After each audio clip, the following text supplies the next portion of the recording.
Hi hello नमस्कार मंडळी, श्री स्वामी समर्थ. पुन्हा एकदा स्वागत आहे तुमचं आपल्या नव्या ब्लॉगमध्ये.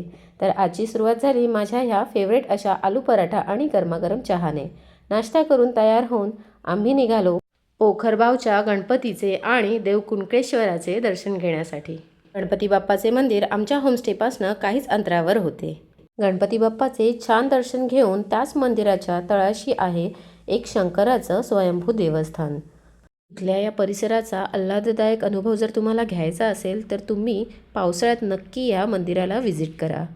इथे पोचल्यावर आम्ही या छोट्याशा नदीच्या पाण्यात पाय ठेवून जणू फेसपास घेत होतो. जोगसपाट इथलं सौंदर्य पाहून काही फोटोज काढून आम्ही निघालो कुणकेश्वर देवस्थानाच्या दिशेने. देवळात पोहोचेपर्यंत खूप ऊन असल्याकारणाने आधी आम्ही कोकम सरबत पिण्याचे ठरवले. जिजाला तर कैरीचं पन्हं फार आवडलं. ती तर गटागटा कैरीचं पन्हं पीत होती.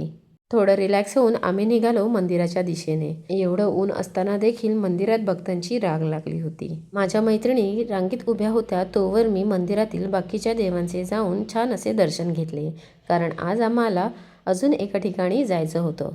आजचा हा व्हिडिओ थोडा मोठाच होणार आहे, तर शेवटपर्यंत नक्की बघा.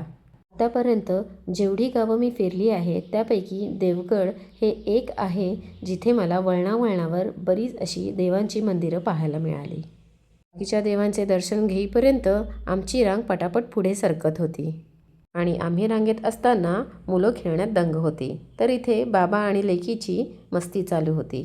मंदिर आतून भव्य आणि खूपच सुंदर होते. असं म्हटलं जातं, जेव्हा देव येतात तेव्हा या मंदिराच्या बाजूच्या समुद्रामध्ये एक अशी गरम लाट येते जी देवांना आंघोळ घालून पुन्हा परत जाते. गाभाऱ्यात जातानाच्या प्रवेशद्वारावरील कोरीवकाम त्या देवळाची गोष्टच सांगत होती जणू.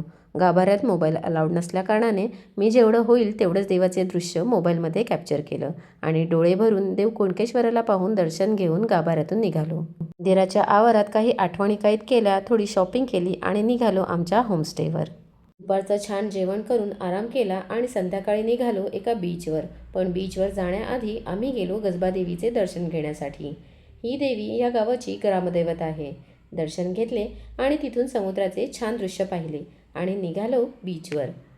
बीचवर पोहोचताच मुलं मग्न झाली वाळूसोबत खेळण्यामध्ये. तोवर आम्ही मैत्रिणी किनाऱ्यावर बसून समुद्राला न्याहाळत होतो आणि छान अशा कांदा भजीचा आस्वाद घेत होतो. तर असा होता आजचा हा आमचा दिवस. तुम्हाला कसा वाटला नक्की कळवा. तोपर्यंत चॅनलला सबस्क्राईब करा आणि काळजी घ्या. श्री स्वामी समर्थ.